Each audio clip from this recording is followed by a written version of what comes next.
Benjamin Joseph and Professor Hitesh Shah for agreeing to share their experience and vast experience and knowledge with the younger generation of pediatric orthopedic surgeon.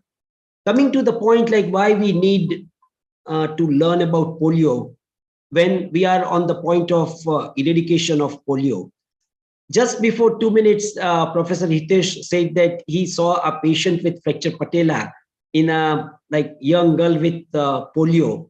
So that is first thing, but the more important thing is like the principles or the concept which we understand by treating the polio patients about the muscle imbalance, how it leads to deformity, the principles of deformity correction. So all these things are very important, and for all lower motor neuron disorders, this is equally important to understand about these concepts. So with that short introduction, I will give you the overview of today's session. In the last session, we discussed about hip and knee, and in this session, we will be discussing foot. But again, I would like to say that please don't consider that we can treat polio in a segment wise. We have to look at the whole limb as a whole while we come to decision making. And for that, after 2 lectures of Professor Benjamin Joseph are over, we will be discussing few cases also. So with that short introduction, I request Professor Benjamin to share his views on the tendon transfer and how to manage muscle imbalance. Over to you, sir. Yeah. Can you let me share? Yeah, please, sir.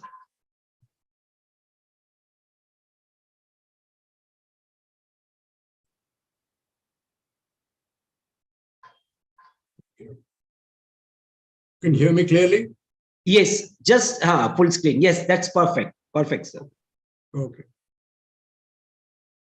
We're going to focus mainly on the foot and ankle, though I'll make a passing mention of the upper limb as well. And the foot and ankle is particularly good because it gives us a tremendous spectrum of deformity. And it's one area where we can do a lot of tendon transfers, and you can understand the principles of tendon transfers very well when you study that.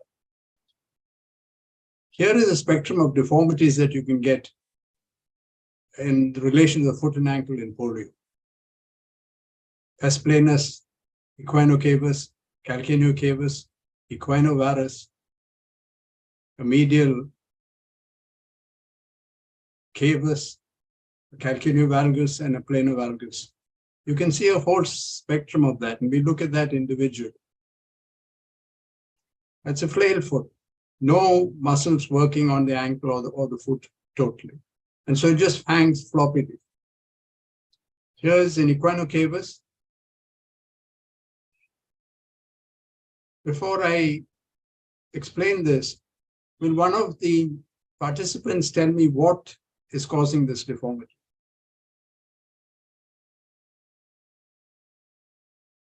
Can one of you unmute and tell me what do you think is the cause for this? It is the forefoot pronation and the first metatarsal drop. Due to what? What has caused it? You're absolutely correct. It is the first metatarsal drop. The forefoot is pronated. I accept that entirely. But what is causing it? The peroneals, in this case. Is it the peroneus at fault or something else is at fault? Peroneus, I agree, is contributing to the deformity. There's no doubt about it. What are the muscles attached to the first ray? The tibialis anterior and the peroneus longus. Exactly. So which of these two is causing the deformity? In this case would be both. Probably the tibialis anterior causes the drop and the peroneus causes the... How will tibialis anterior cause the drop? Tibialis anterior paralysis. In presence of a working peroneus longus will produce this deformity. So here's an example of an isolated tibialis anterior paralysis. All the other muscles are working well. We've got a first metatarsal drop. As you said, the forefoot is pronated, and you're beginning to get a cavus deformity on the medial aspect of the foot. Here's calcaneocavus with clawing. Calcaneocavus, no clawing. But you must remember that this is a progressive deformity. The cavus can get worse as the person grows. This is one example of an exception to the rule that normally we say that poliomyelitis is a static condition without any progression, but the severity of cavus deformity certainly progresses as the person continues untreated. Will somebody else take this on as to what is causing this deformity? Will one of you unmute and tell me?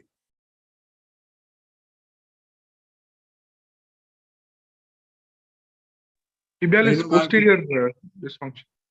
Exactly. This is an isolated paralysis of tibialis posterior. All the other muscles were intact. And what do you see? You see a hindfoot valgus, you see a forefoot abduction, you see the evidence of what is called the too many toes sign because the forefoot is abducted. Classic planovalgus, secondary to tibialis posterior pathology. It's very interesting that Basmajian, who was one of the authors of Grant's method of anatomy, did a study on patients, on normal people, and did electromyography of muscles which go to the foot. And he came out with a statement saying that the tibialis posterior does not contribute to support of the arch based on electromyographic studies. However, if you look at clinical evidence, that doesn't tally. So I remember several years ago when I was setting papers for the MS exam, I asked a short note saying, explain how you can challenge the statement of Basmajian saying that tibialis posterior does not support the arch based on your clinical evidence. They were very upset with the question. All that I wanted them to say was, when there is tibialis posterior pathology, the arch collapses. And that is evidence that the tibialis posterior supports the arch. Right? So never forget that. So we come to tendon transfer around the foot and ankle. And the general principle of tendon transfers are, first of all, you must be able to spare the tendon. In other words, you must locate a tendon of muscle which is a grade 5 power and choose that for a transfer. And you must make sure that by transferring that tendon, you're not creating another problem or producing further deformity or disability. So you have to be very cautious about the muscle that you choose. Secondly, please remember that if a deformity, fixed deformity is present, it must be corrected first. You cannot expect a tendon transfer to correct a deformity. After the deformity is corrected, the tendon which is transferred will try to prevent the deformity from recurring. So I won't go into the technical details of the direction of routing the tendon and anchorage and so on and so forth. But suffice it to say that you must know the techniques of anchoring a tendon to the point that you want to attach it. And that position can vary quite profoundly. To understand tendon transfer around the foot and ankle, if you take an X-ray of the foot and ankle of a normal foot, and then think in terms of the hind foot and the ankle alone, and draw a section through the foot and ankle at that level. You can take the section, go through the calcaneum. It will also go through a part of the talus, which is superimposed here. And it will also go through the malleolus. And this enables us to see the relationship of tendons to the bones of the hind foot. You can see the tibialis posterior, the peroneum on the lateral side, the tendon Achilles, and the extensor tendon in front. Right? And you can now draw the axis of the subtalar joint, which runs at 16 degrees laterally from the head of the talus. And you can see the axis of the ankle joint, which is a bimanular axis. And once you understand that all the tendons that run anterior to the axis of the ankle joint are dorsiflexors.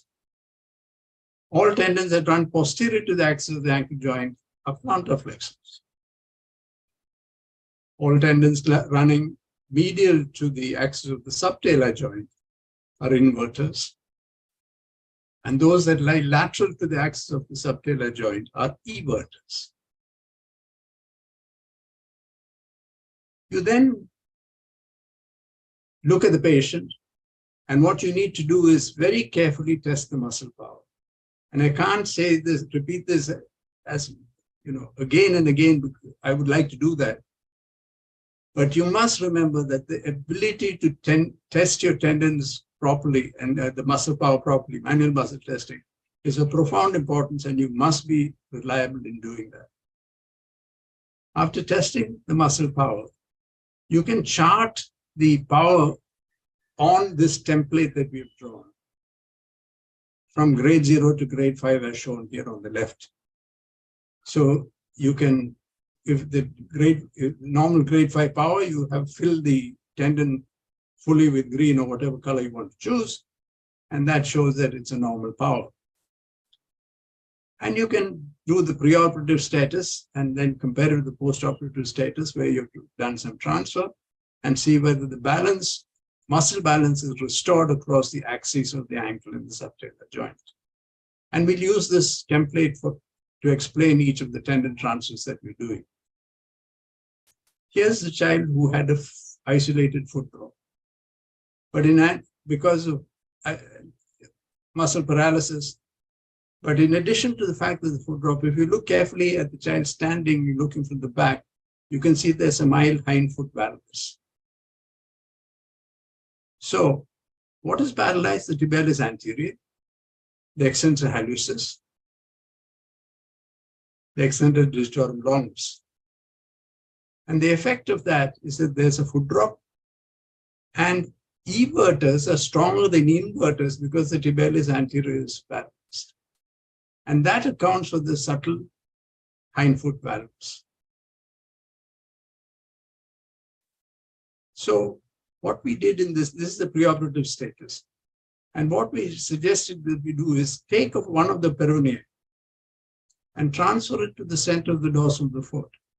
And then you've got one inverter, one everter, one dorsiflexor, and one plantar flexor. You've restored your muscle balance. Does this work? But here's an example. There's a foot drop. We did a peroneus longus transfer to the center of the dorsum of the foot. A technical mistake on my part helps you to see the tendon working beautifully. What is the technical mistake? I didn't pass the tendon under the extensor retinaculum, so it is bowstringy. But nevertheless, it helps my ego to show that the tendon transfer is working. So you can see the direction of the tendon and where it's anchored, right center of the dorsum of the foot.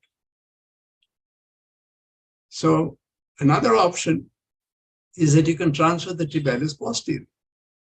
And if you do transfer the tibialis posterior, note the point of attachment. It is not at the center of the foot in line with the axis of subtalar joint, but it is slightly medial. Why? Because you want a balance between the inverters and the everters. So your point of attachment changes depending on where the muscle imbalance is.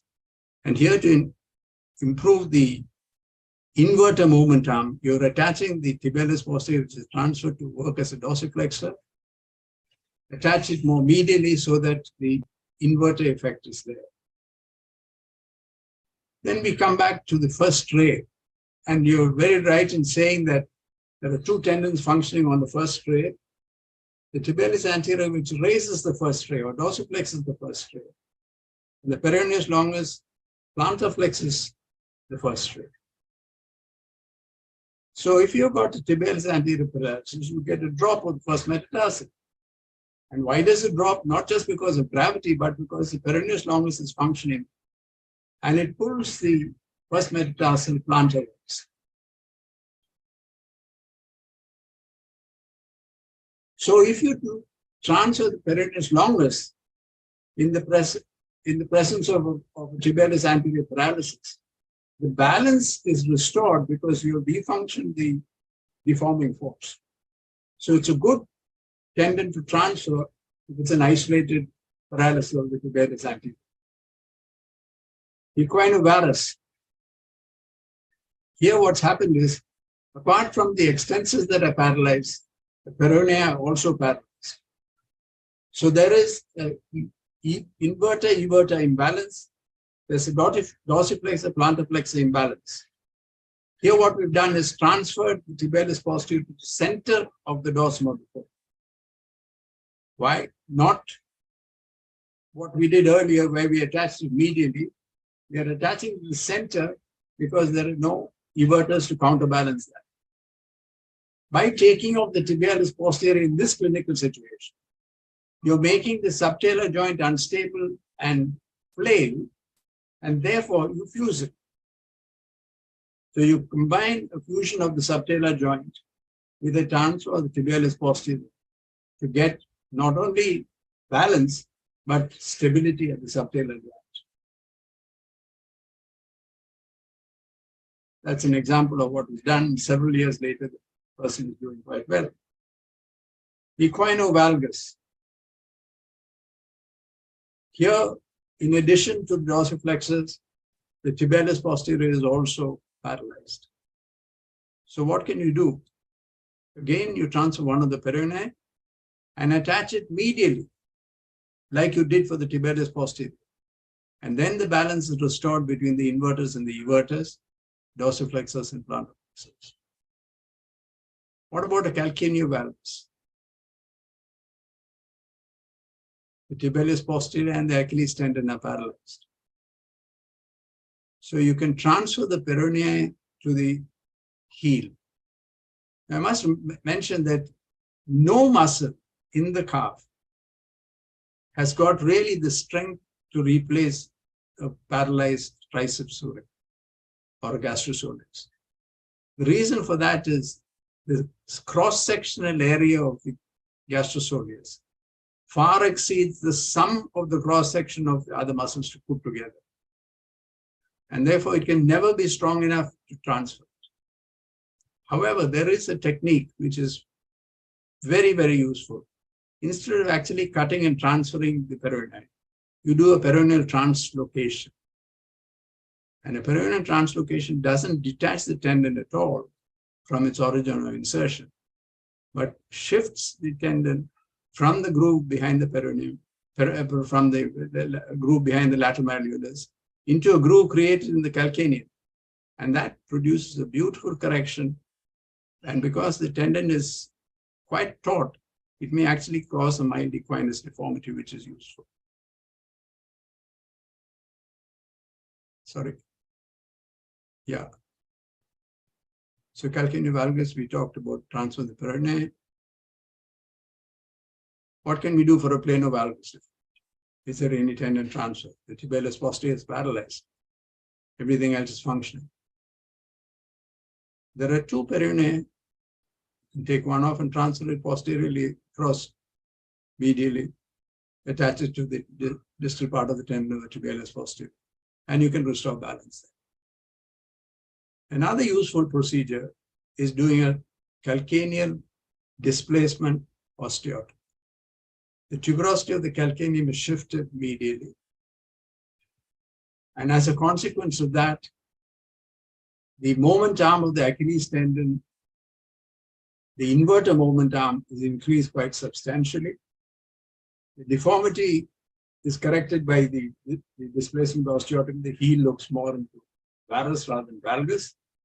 And the movement of the Achilles tendon away from the axis of the subtalar joint increases its moment arm so that it can act as an inverter of the arm of the subtalar joint. Okay. So much for tendon transfers in the foot. If there are any more questions, which we clarified, please ask questions. The upper limb in polio, as far as the hand is concerned, classically it's a thenar reminiscence paralyzed. You get what is called a simian hand. You can't get a pulp to pulp opposition. You're getting a pulp to side opposition here, which is not good. Here, opponent's plasty has been done with the sublimis tendon of the ring finger. And you can see that there's excellent opposition at that point. Pre and post-op, you can see the difference. Very occasion, you get severe paralysis of all intrinsic muscles of the hand. Very, very rare. Usually, it's only the opponent's pollicis. But when you do get extensive paralysis, then you've got to do quite a lot. That same hand, we reconstructed by doing Polio advancement and Zancoli's lasso operations for the fingers and fusion of the carpal metacarpal joint with the thumb. And his function improved quite well. I'm not going into the details of Polio advancement and Zancoli's lasso. Do read it up because that comes under the tendon transfers in the hand, which is a totally different. As far as the shoulder in polio, usually when the deltoid is paralyzed, it's completely paralyzed. And the child cannot abduct the shoulder at all because other muscles might be working, but the scapulohumeral muscle might be working, but unless you can abduct to some degree, initiate the abduction, the scapulohumeral muscles can't take over. And for that, in young children, you can do arthrodesis. So we've done it in children over the age of 7. And there's a gentleman by the name of Makin who also agrees that you can do it at that age. Interestingly enough, if you do the procedure carefully, you can avoid actually damaging the growth plate completely. So growth of the humerus can continue. The position of fusion of the shoulder is important. And a lot has been written about it. So it's the simplest way to remember it. 30 degrees of abduction, 30 degrees of internal rotation, 30 degrees of flexion. Easy to remember. And in practice, what you can do is once you must drape the entire arm free so that you can move the hand around, arm around when you're doing the shoulder arthrodesis. And then the child is under the drapes with the endotracheal tube and so on. But you take the draped hand and take it towards the mouth of the patient. And if you can take the hand to the mouth, the position of the shoulder is probably quite right. Because intraoperatively, though we write a lot about the angles and say it should be so many degrees, it's exceedingly difficult to measure that intraoperatively, the angle. And so I find this a very useful thing. Hold the hand in a way that you can get the hand to the mouth and fuse it there. I was involved in a panel discussion on polio at a particular center in the West. And there was a lot said about the shoulder. And when it came to arthrodesis, I had to talk on it. So I said, well, the position, and I just said the position of fusion, and then somebody interjected, don't bother about that. That's already been discussed by the American Shoulder Society or some society like that.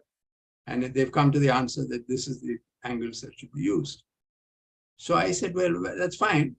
I generally say about 30 degrees. I say about, because it's an approximation as far as I'm concerned. And I asked each of them to tell me how they found the angle intraoperative. And not one of them could tell me how they actually measured. So it was eyeballing. And so if it's eyeballing, then it's approximation. So don't feel too bad about that. And what you want is get the hand to the mouth. That's the scapula. Medial border. And that angle should be 30 degrees. That's what they hope for. Okay, and these are fixed with pins that you never see. They were called the Knowles pins, useful for that particular type of operation. And here's the boy abducting the shoulder. Here's another girl who couldn't get a hand to tie her hair. She's tying her hair quite well. So this is all I'm going to talk about in terms of tendon transfers and upper limb, which very briefly, and I leave it to Dhiren to continue. Thank you.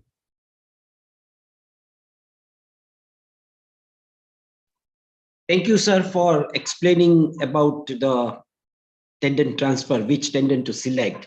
There is a very good question by one of the fellows, and the question is, what will happen if peroneal and tibialis posterior both are not working, and you don't have not working, and you did not do subtalar fusion deformity, deformity-wise and stability for Achilles paralysis? What is the best option to treat? I didn't get it. So the peroneal are paralyzed, the inverters are paralyzed. Yeah, this question is by let me ask him only. Dhiren bhai, he is asking the 3 questions. Number 1 question is asking, would you do the frail foot pantellar fusion? So the number 1 question. Yeah, that is certainly one option. Yeah. It is an option. If the person is totally unwilling to use an orthosis in adult life, then the option is a pantellar fusion. But a pantellar fusion is not fantastic for walking because you've got a stiff hind foot. So the gait pattern may not be fantastic. And when you're fusing more joints, the proximal joint, the next proximal joint is put on tremendous stress. So unless you can do it perfectly, you're going to get problems in your knee joint. So yes, the answer is yes, pantellar is an option, but you need to be very cautious how you do it, and you have to do it technically perfectly well. Before we go to the second question, I would just like to ask one more question about pantellar fusion.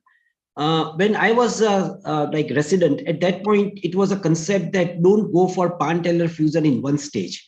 Carry out subtellar fusion first, and then in the second stage, you go for ankle fusion.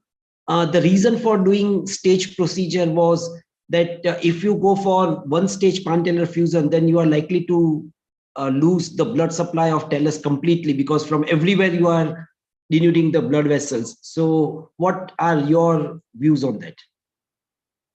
I haven't done a lot of pantellar fusion, but when I have done it, I've done it by a technique where I go from the lateral side, take off the fibula, lower quarter, and drive a slot into the talus and the calcaneum and knock this in. So I don't do too much of denuding. So I don't devascularize completely, and so it's really not a problem. And I've never seen avascular necrosis. Yes. Okay, so the good. technique that I follow is something that may not cause so much of a violation of blood supply. I agree with the sir, and Dhiren bhai, what we have done, in fact, for one talus avian, we did the subtalus fusion actually. For it was traumatic, not in polio, but that we have done it. So what the sir means that we do it from lateral aspect, take out the fibula, and fuse from the ankle and subtalar both in one stage. Yeah, but where already the complication has taken place, so we are not that much worried about avascular necrosis. Yeah, that's true. Yeah. What was the second question of Majid? Yeah, let's see that. The second question was. Second question is there. When the everter and inverter, peroneal and tibialis posterior, both are not working, and if subtalar fusion is not done, what will happen in deformity and stability? Obviously, there will be a lot of instability. Yeah. You will find it very difficult to walk on uneven feet. Yeah. So I will address that in the bracing part of the talk, which addresses instability. So you essentially, you've got two options. Either you fuse it or you brace it. Yeah. Yeah, at this stage, I just would like to clarify that the aim of tendon transfer is to make a person walk without orthosis. That's the most important aim of tendon transfer. That would be ideal, but even without that, the aim is to prevent recurrence of deformity by causing a rebalance. Yeah, so whether you'll be able to abandon the orthosis is a different issue altogether. Usually, yes, the answer is you should be able to abandon. But not all tendon transfers enable you to abandon the orthosis, but it will prevent the deformity from recurring. So that is what the point is. Like, if you do only tendon transfer and if you don't go for the subtalar fusion, the instability will force person to use orthosis after surgery. Yes. So it is better to go for a subtalar fusion and try and hope that person will be able to walk without orthosis. That's what. Yes, absolutely. Yeah.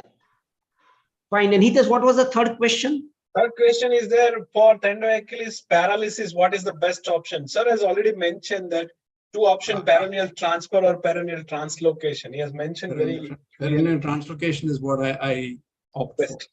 Yeah, it's a best actually. And then there is another tendon transfer. I forgot the name. Probably a P-body transfer where all the tendons are attached to the Peabody is primarily tibialis anterior to the Achilles tendon. That is for the spina bifida. Will use generally. Yeah, but that's but the other peronia are also attached to that to make the tendoachilles powerful. This is the same point. They find that even if they attach all of that there, it never restores. So rather than mess up every joint available, I tend not to do that. Right? So yeah, there is they transfer everything to the Achilles tendon, but it's a hopeless situation. I wonder. And another important point I would like sir to say, because like we need to learn from past failure also. When I visited you were doing some carbon fiber tenodesis or ligamento. Yeah, that was a part of the study, and we used a neoligament tenodesis. There was a ligament that was brought out for ACL repair. Right. Carbon fiber or something like that. No, it is a lead skew. It was some polymer. It wasn't carbon, but it was called the lead skew ligament. Now their hypothesis is that when they use that material, it acts as a scaffold and fibrous tissue grows into it, and then you get a neotendon or a neoligament. So yes, I use that on a few patients in some rather interesting situations. One was a boy from Delhi with extensive paralysis of his hip, and I did a tenodesis with this ligament from the greater trochanter to the iliac crest and put it quite tight. Again, the concept was if some fibrosis occurs and you get a fibrosis of a strand between the trochanter and the ilium, then you won't get a Trendelenburg gait. His Trendelenburg improved dramatically. He still keeps in touch with me. So we did it also on the foot and ankle in low-level paraplegia, cauda-equina lesions where there was no tendon available for transfer. Now they did very well in terms of the stability of the foot and correcting the paralysis. But unfortunately, if one tiny strand of that gets into the wound, it won't heal. So it is a bit of a difficult material to deal with. So the aim that we tried to set out to worked. Yeah. That was a very long time ago. Yeah, but like say, what do you think, like if the newer material or more inert material would be able to solve the issue? I think there's definite scope for that. There's absolutely no doubt. But the material is important. Okay, good. Fine. Hitesh, there were few more questions. Can you see that? If cordyceps is 0, do you fuse the ankle in the slight equinus? Actually, excellent question.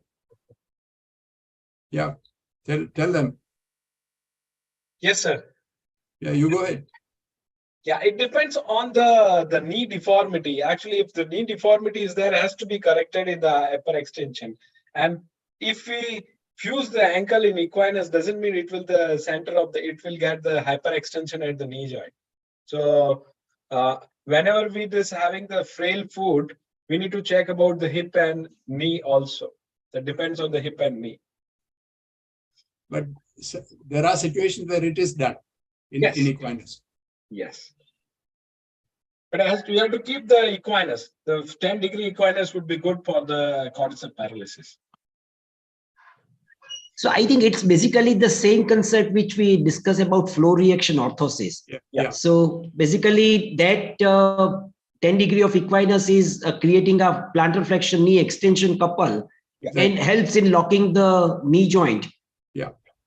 So that's the concept. And yeah, that's a very important point that if there is a flexion deformity at the knee and equinus, don't correct both completely in one sitting. Otherwise, patient may not able to walk without support.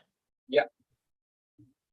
And I would say that if you got these two deformities in an equinus and recurvatum of the knee, a flexion deformity of the knee, I would definitely tackle the flexion deformity of the knee first.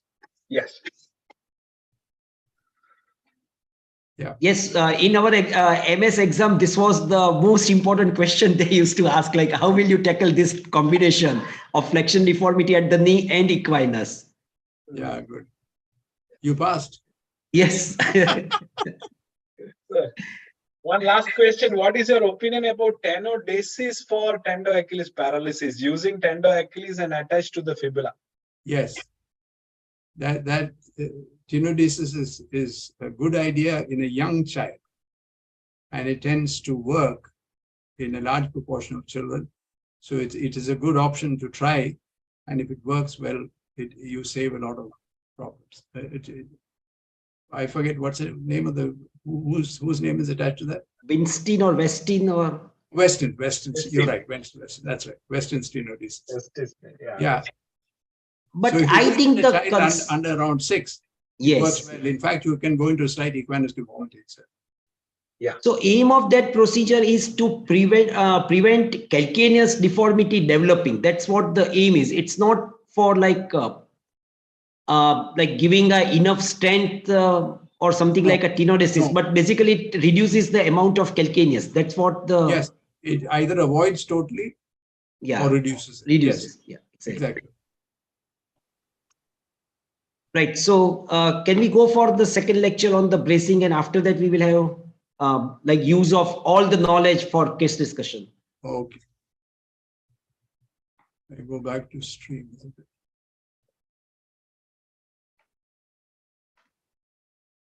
Can you see it? Yes, sir. Just full screen. Please go to the yes. Perfect. Yeah. Okay. And this is a boy from a place called Tirupur who came to us in this position. And ambulation was on all fours. And that's unacceptable. And tendon transfers were not feasible in this situation, but we corrected deformities and braced this young boy, and he walked out.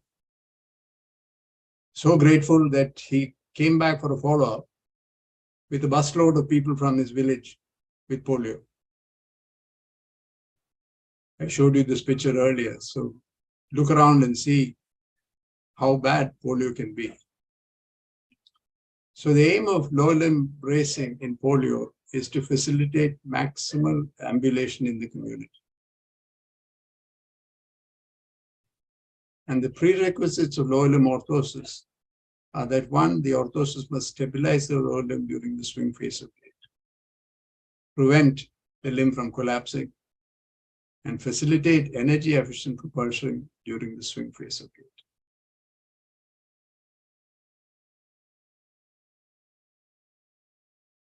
The orthosis should be as light as possible. And you must remember that any joint that can be left free without compromised stability should not be locked. The weight of an orthosis, which I alluded to, I said we keep it as light as possible, depend on two things. One is the materials used for fabrication and the extent of bracing. You look at the materials, well, metal, steel, aluminum, titanium have been used. Carbon fiber has been used. And in addition, plastics have been used of two types. One is thermoset and thermoplastics.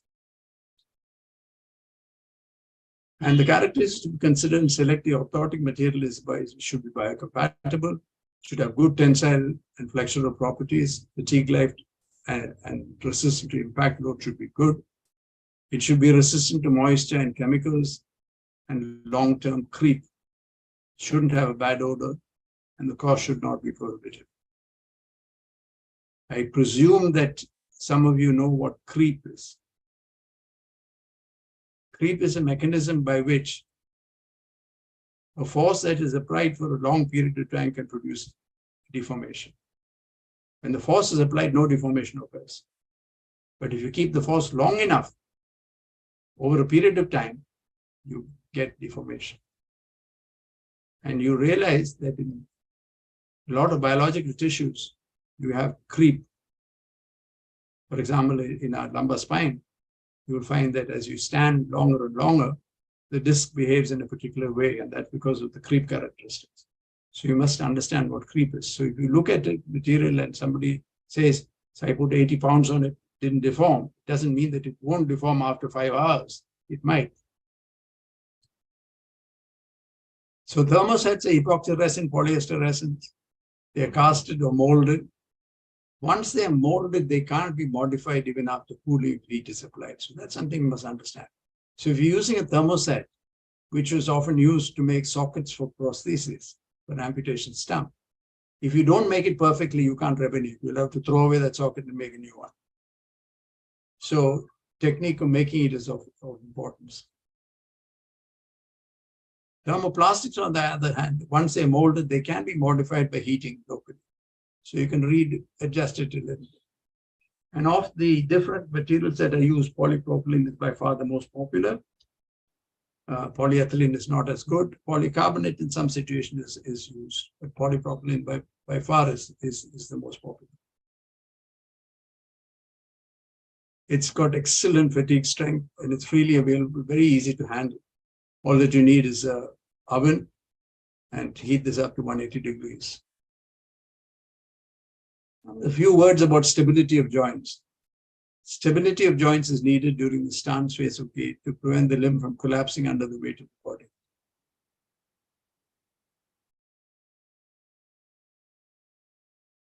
Sorry. Yeah. So what stabilizes a joint? There are two sets of stabilizers. One is a dynamic stabilizers, namely muscles acting on the joint, and two static stabilizers, which are the ligaments and the capsules. Joint instability in polio occurs on account of two reasons. One is loss of dynamic stabilization due to paralysis of some muscles, and loss of static stabilization due to stretching of ligaments and capsules. So you need to identify what is at fault if you want to stabilize the joint.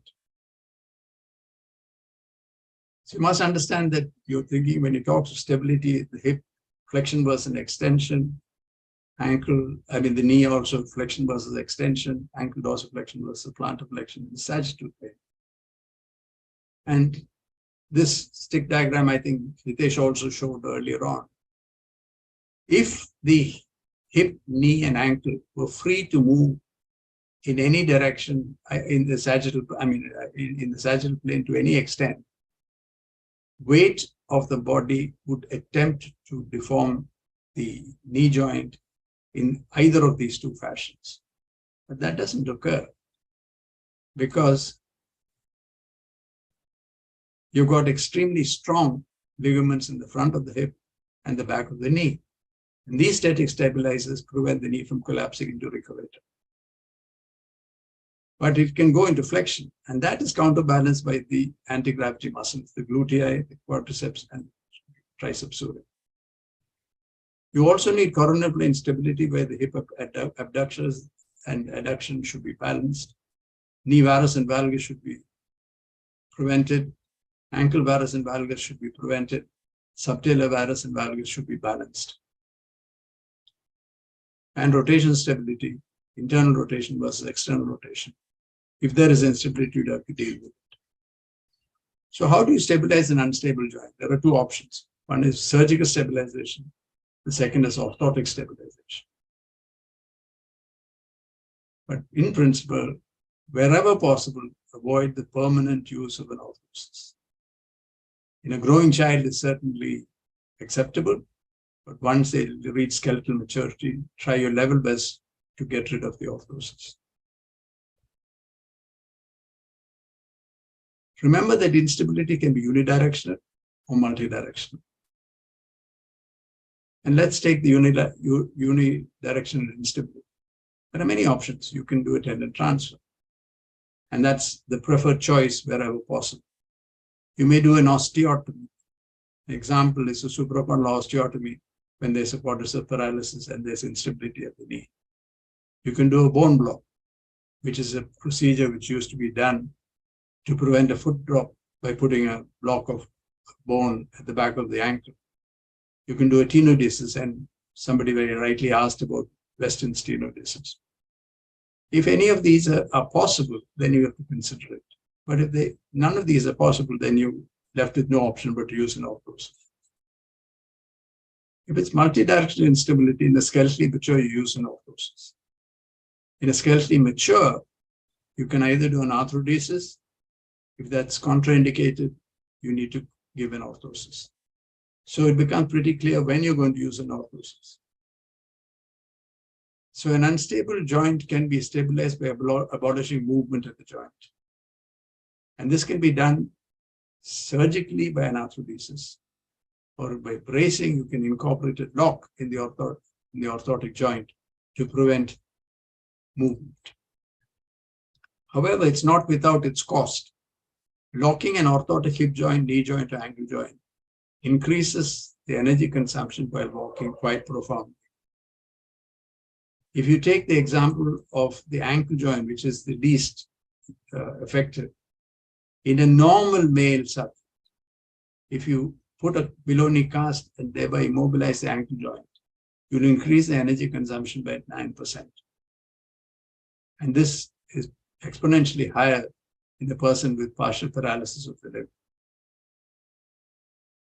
And the amount of energy that is excessive energy consumption is greater as the joint goes more proximal. 9 to 10% at the ankle, maybe 20% at the knee, and even more at the hip. So here's a flail foot and ankle. So you need to stabilize the foot and the ankle. There's multidirectional instability. That's a flail foot. What do you want the orthosis to do? Because you've got a flail foot, you'll have a high stepping gait. You don't want that plantar flexion during the swing phase. So the orthosis must hold the foot up and prevent it from plantar flexing. During the stance phase, you don't want excessive dorsiflexion, which can occur if you don't control it. And the varus and valgus instability, the subtalar joint, should be avoided during stance, otherwise you'll wobble on uneven ground. So what are the options? You can use traditional Bijlani calipers with double irons. These uprights are called irons. Now they make it made of indylame. And you can have rigid ankles, the ankles don't move. Or you can have Bijlani calipers with double irons and limited motion joint, just permits a little bit of motion without excessive dorsal or excessive plantar flexion. And that simulates normal movement much better than actually an absolutely rigid ankle. The third option is a thermoplastic ankle foot orthosis with trim lines passing anterior to the malleolus. This is the traditional caliper, which is fixed to a leather shoe, a surgical boot, and you've got uprights and an ankle joint. You've got a calf band. This is a much simplified version of a thermoplastic AFO. If you want to incorporate a joint, you can, depending on the situation you're in. So how do you control coronal plane instability? The orthosis should control varus and valgus instability of subtalar and ankle joint during stance. But at the same time, permit free dorsiflexion and plantar flexion. How can you do that? BK calipers with a single iron and a T-strap, free ankle motion joints. So this T-strap is something that controls the hindfoot. You pull the hindfoot towards the upright, and that's how it controls the valgus or varus deformity. Or you can use thermoplastic AFO with trim lines passing anterior to the malleolus. I mentioned this before. On the left, you have an AFO with a trim line going anterior to the malleolus. So if you want to control varus and valgus at the subtalar joint, please remember to use trim lines anterior to the malleolus. On the other hand, if you don't have a varus or valgus instability, you want to prevent just foot drop, you can use a trim line that goes posterior to the malleolus, and it can behave like a leaf spring orthosis, which when you walk on it will permit a certain amount of dorsiflexion and plantar flexion because of the springiness of the material. How do you treat foot drop? Simple sagittal plane instability. The orthosis must restrict plantar flexion during swing and permit free dorsiflexion during stance. So again, Bijlani caliper with a 90-degree foot drop stop. It prevents the foot from dropping beyond 90 degrees, but it permits free dorsiflexion. Bijlani caliper with a 90-degree foot drop stop with the dorsiflexion assist so that there's a little spring. And so you don't have to do anything. When you lift your leg off the ground, it dorsiflexes a bit. Or you can use a thermoplastic AFO with trim lines posterior to the malleolus. We showed you this boy with the hand to knee gait. And the orthosis here must prevent the knee from flexing during stance, but permit free flexion of the knee during swing. So you can use an above knee calipers with knee locks, but that doesn't fulfill the second criterion, permit free flexion of the knee during swing. You have to keep it locked. Or you can use an above knee calipers with an offset knee joint if the quadriceps bar is grade 2. Here the knee joint will flex. Or use a thermoplastic floor reaction orthosis. This is the knee ankle foot orthosis, extensive bracing. This is a floor reaction orthosis.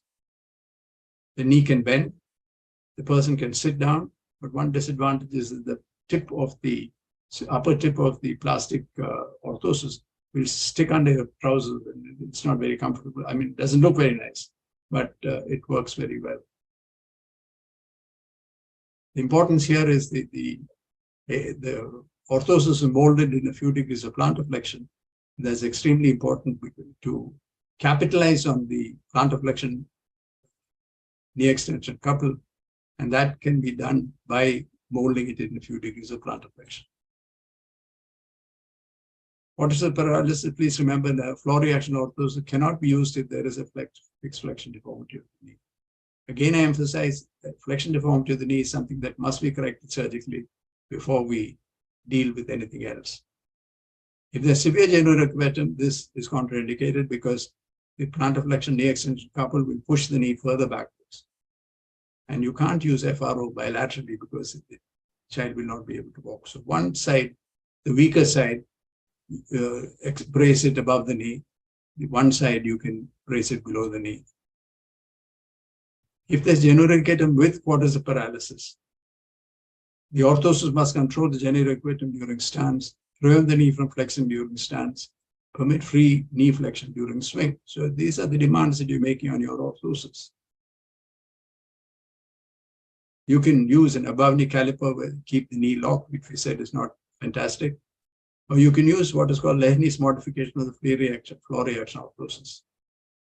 On the left, you can see this is an FRO or floor reaction orthosis, where the suprapatellar area is like this, and you can see that somewhere in the calf, the AFO part stops. But Lehn's modification, the AFO part goes much higher up to the popliteal fossa and controls the recurvatum. You can see that this boy is going on the left. You can see the recurvatum. He's using Lehn's modification on this left side, and you can see the knee is not going into recurvatum. Another one, recurvatum controlled in a Lehn's modification.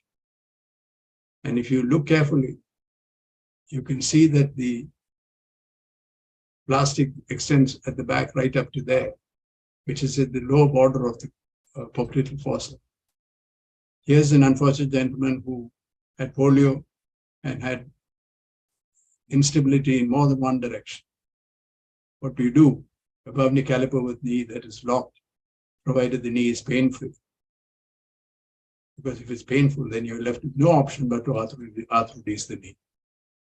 So stabilization of the hip, if there's multidirectional instability, above knee caliper with the pelvic band and hip joint, or you can care for with quadrilateral thermoplastic ischial weight-bearing socket. This is a traditional HKA4 with a pelvic band and a lock there.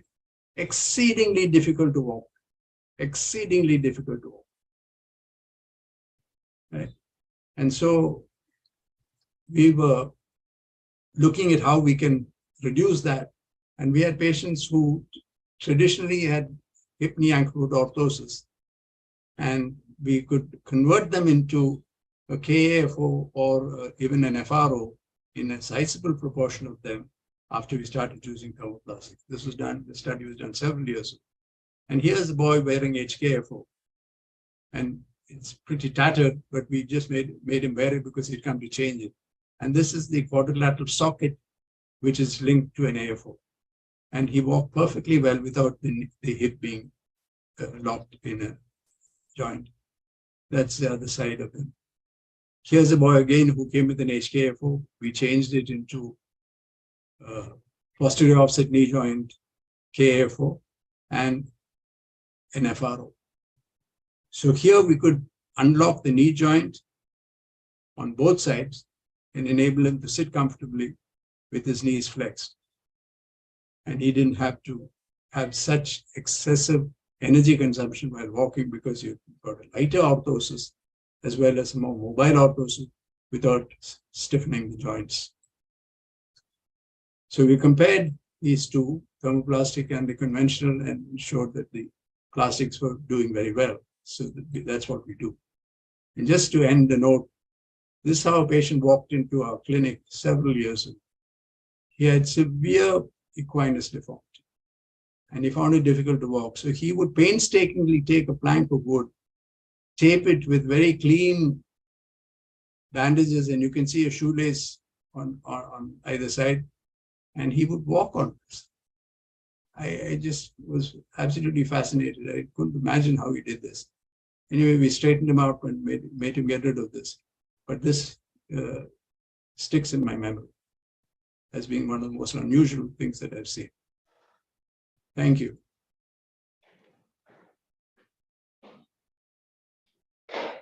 Yeah, thank you, sir. One question about the last case. My experience is like when they are walking with so much of equinus, and particularly when they are of the age of 12 or 13, the anterior part of the talus become broad. Absolutely. And many times it's not possible to correct equinus fully. And even if you do, it becomes painful. Exactly. So that is what I recently had one patient. She was around 30 years old.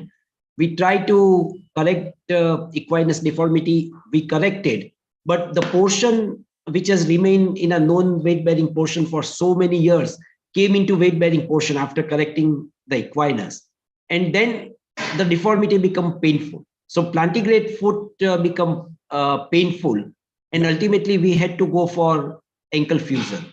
Absolutely. Yeah, absolutely. This is what we have seen. And when you see such severe equinus, I try to do a lambda noding.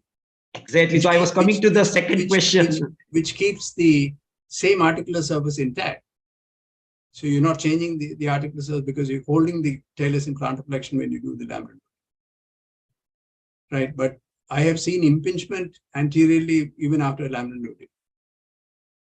So yes, you must be warned them that it may become painful, in which you'll end up your two-stage arthrodesis, because you'll end up having to do the ankle later, and it'll end up as a pantella. You're quite right. And the another thing is like this is not predictable, because after a bad experience with the first case, we had to operate a second case, and yes. Fortunately, in that there was no pain after the surgery. So it's not predictable which ankle will become painful later on and which will not. Absolutely. So you need to warn them, say we can make it plantigrade, but over a period of time you could get pain, in which case a second operation would be necessary. If you can avoid that, it's good. So we won't do the whole thing together at one go. Yeah. Right. Yeah. Absolutely. And then the second question, which was very common during our MS exam. How will you decide whether to extend the caliper or the orthosis above the hip joint? So whether you will give a pelvic belt or not, how will you decide about the power of... As far as now we're concerned, we just never do it. If you give a quadrilateral socket, they sort of sit under into it. And there is never a need now to give a HKO. So the pelvic band is not needed. So you can confidently say that. But what is quadrilateral socket? That is the first question. And second is like, does it create a problem while sitting? The No. ischial tuberosity part? No, it comes out. See, when you flex your hip, the plastic part of the orthosis, which was resting on the ischial tuberosity, moves anterior. So it doesn't cause a problem with sitting. Okay. And what is a quadrilateral socket? It came mainly from prosthetics, because you can get a more total contact of the limb against the socket. You're trying to put a moldable round cross-section object into a square opening. And so it sort of has to readjust to that and become, the rotation is controlled completely. Right, yeah. Yeah, so Hitesh, can you take the question? Yeah, please unmute yourself. Sorry. He was asking the question, the indication for the knee arthrodesis. So I have written that the severe arthritis with pain with multidirectional instability. Yeah. And another question is that bilateral cortical paralysis. May I interrupt you? Yes, sir. Arthrodesis of the knee in polio or any paralyzed situation is an horrible procedure to do. Unless you're absolutely forced to do it, don't do it. Please don't do it. An arthrodesis of the knee, if you can avoid, please avoid it. Okay. Because you can't sit in a bus, you can't sit in a plane. You stick your leg out, somebody trips over it and curses you. So please don't do it. It's a tremendous disadvantage. But if there's extensive arthritis, you might have no choice, because he might not be able to afford a TKR, in which case you're forced to do an arthrodesis. I agree. Sorry for interrupting. So correct, because I have written the couple of answers. With some pain, I said can manage with the brace. Second question with one side quadricep paralysis, with one side bilateral quadricep paralysis. So I have said, you have already mentioned the case. That's one side it mentioned with the KFO and one side FRO. Yeah. So I have written that as far as possible, avoid arthrodesis. Exactly, yes, I have written already. Absolutely. As far as possible. Yeah.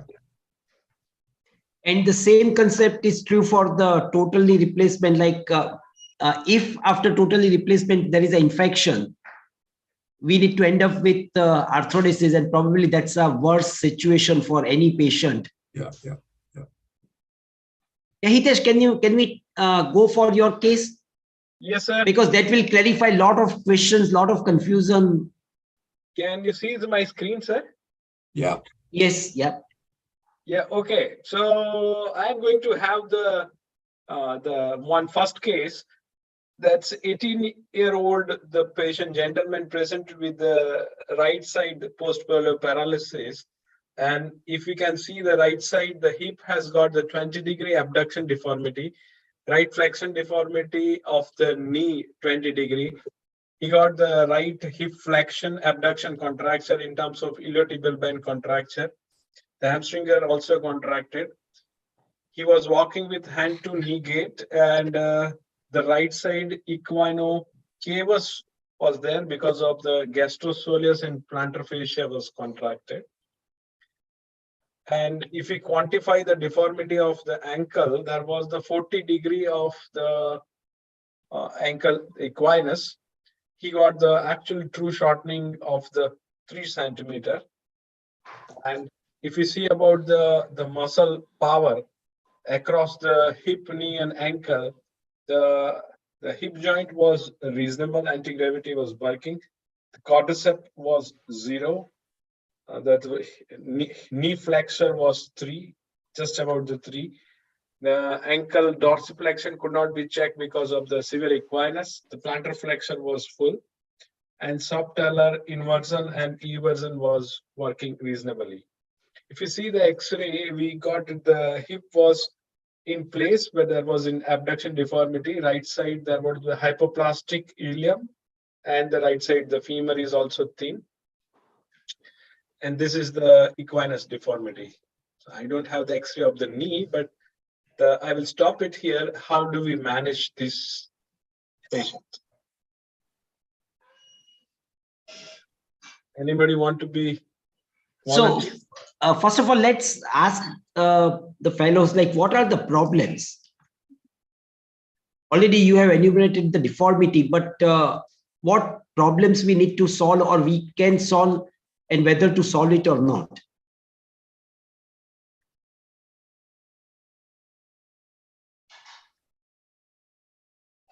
So Siddharth, let's take one by one. What about the hip abduction deformity? Is it beneficial to the patient or it's not good to the patient? In this case, it is a little beneficial for the patient. Why? Yeah, why it is beneficial to the patient? There is shortening, so it is compensating 3 centimeter. The abduction deformity. Okay, then what are the disadvantage of abduction deformity? In the gait pattern will be altered. He has to walk with the abducted limb. Right. But that's anyway, what you said is like it's helping the patient for limb-length discrepancy. So why should we correct it? The question is, should we correct it or not?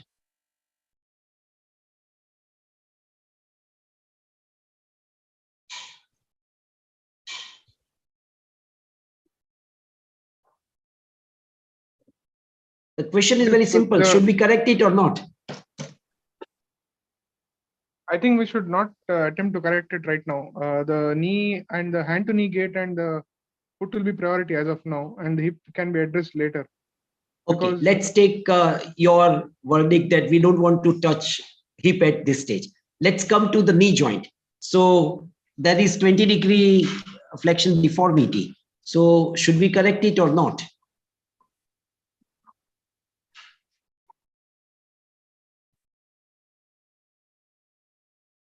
Yeah, Yogesh, what do you think? Should we correct it or not?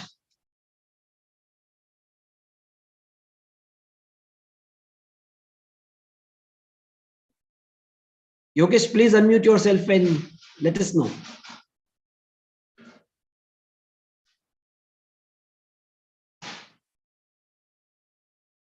Okay, Anup Mavila. So we can first attempt to. I think we should leave it alone. The equinus is compensating for it. Okay, so It's cord's weakness, sir. Yeah. So there is a flexion deformity, there is a cord weakness, there is a muscle imbalance. Cord is 0, hamstrings are 3, and there is a 20-degree flexion deformity. The equinus is doing nothing because he's still walking with the hand to knee gait. And I emphasize that one deformity that you must correct is a flexion deformity of the knee, because you can't fit an orthosis. So now we are ready to correct the flexion deformity at the knee joint. Let's come to the equinus. There is how much, 30 or 40-degree equinus deformity? 40 degree. 40 degree. Oh, should we correct it? What are the problems which we are likely to get? And how will we correct? Yes, Itar, please. There will be neurovascular stretching if we have to keep in mind about it. Okay, it neurovascular. Can become really painful. Okay, good. That's what we discussed before a few minutes. It may become painful. So how will you go ahead? Like only tendoachilles lengthening or something else? Only tendoachilles lengthening may not suffice in this case, because it is the posterior capsule also is severely tight, because there is severe deformity, and cavus is also there. So okay. What do you do for the cavus? You do it, Japa's osteotomy. Okay. Soft tissue, can you do something? Can do the Steinler's release and see if you do soft tissue, release the Achilles tendon, you must do the capsulotomy and do stainless release. Okay, another practical question, like there is cavus and there is equinus. Which one will you correct first? Cavus or equinus?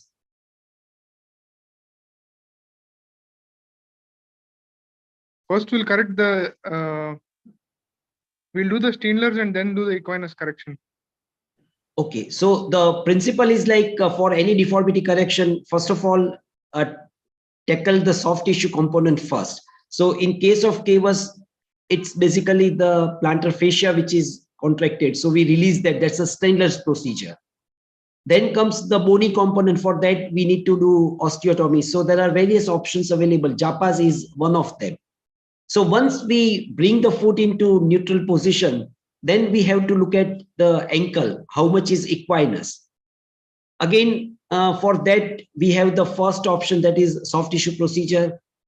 Just from my experience, I am saying that whenever we correct this much amount of equinus, we really need a very long incision, because in 2 cases, I had an experience that after doing a equinus correction, there was no contact between the 2 ends of tendo Achilles. So that's one thing which I realized, that to have a very long incision and to have a adequate Z, or like the 2 segments, so that after correction of equinus, we can suture the 2 ends of tendo Achilles. Yes, Hitesh, would you like to add anything, suggest something more on that? Yeah, actually, what you mentioned is correct. We need to you mentioned of the hip joint. Because of the hip joint will provide the stability. So the hip, the flexion abduction is not at present is problematic. But as Sir said, knee flexion has to be corrected. And what you mentioned for the equinocavus, we need to start with the soft tissue always. The aim is to get the correction of the equinus deformity. And our aim should be very clear. We need not to correct the equinus deformity to the neutral. If we make it to the neutral, the plantar flexion knee extension coupling effect would not be effective. So you have to keep some degree of equinus. So that will help for the plantar flexion knee extension coupling. So if we get the hyperextension of knee and few degree of equinus, that is our goal. How to achieve it? We can start with the soft tissue, Chandler's release, tendo Achilles lengthening, posterior capsulotomy, and in few cases, if it is not very long standing, we can able to correct it. But if it is in long standing with the bony deformity, we can correct the osteotomy either at level of tarsal or either at the japas or either it's proximal or distal, depends on the X-ray. So that is the reason the X-ray was taken, to know about the site of deformity, and we need to correct at the site of deformity. The second question about the knee deformity, like I said before a few minutes, that we need to take care of the soft tissue component first, and then we need to go for bony deformity. But at knee, we behave slightly differently, and instead of doing a capsular release, like the posterior capsular release, or doing a hamstring release, we straightway go for the supracondylar osteotomy. So what is the reason for that? The reason is there, after doing about the capsular release, we may not achieve about the full hyperextension. The aim is to get the hyperextension. That is the reason we need to correct about the hyperextension osteotomy. One more important point I would like to emphasize again, we are changing the arc of motion of the knee joint. So it is always check about the degree of flexion deformity and further flexion. If it is 20 degree to 140, the 120 degree movement would be preserved. So if we make into the 10 degree hyperextension, so we are going to lose about the 30 degree. So it is going from 10 degree hyperextension to the 90 degree. So it's very important. Hitesh, that's worth remembering, because if you must tell the patients that they will lose some amount of flexion proportional to the amount of hyperextension you're giving. Because one of my patients complained that he can't pray. He prays in that posture. Yeah, you told her exactly the same. So I told him, God doesn't mind which posture you take. He'll forgive you. You can put the blame on me. Yes, it's very important for the counseling once they reach to the adult, actually, 20 years, there will be. So what did you do? Yeah, Hitesh, we would like to see what was the... Yeah, so we have done a very simple, the hyperextension osteotomy with the spike osteotomy, and it's just at the supracondylar level. And so without any fixation, and we can able to see there is a 10 degree of hyperextension after the surgery. And similarly, we did the Chandler's and tendo Achilles lengthening. You could achieve up to the 10 to 15 degree of the equinus. And the patient was walking in, this is the X-ray, that's beautifully. I don't have the walking video of the patient, but he was walking without any orthosis in the follow-up. This is a very sound fusion. The beauty of this osteotomy is that there is no implant, so the cost of surgery is very, very low. And it can be done in any setup without even CR also. Good. So if there is any question, we would, Hitesh would be very happy to answer those questions.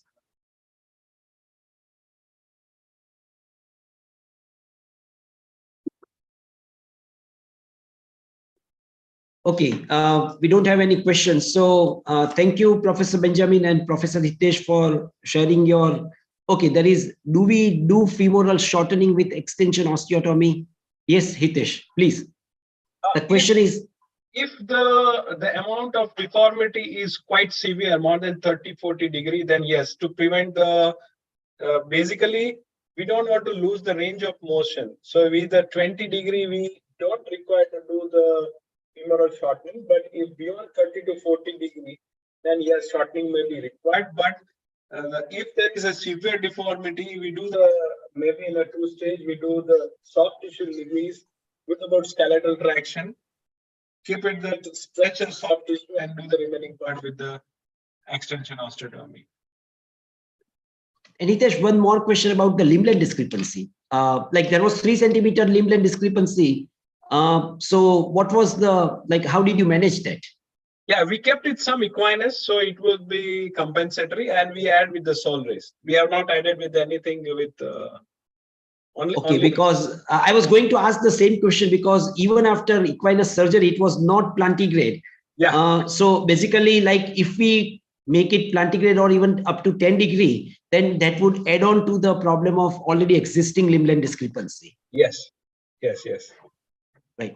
Good. So that was really a wonderful case, and it like summarize all the things which we discussed in the lecture, and we could put it into the practice. So thank you once again for sharing your experience, knowledge, and I think that very few surgeons in India have this expertise for polio, and both of you are really having an excellent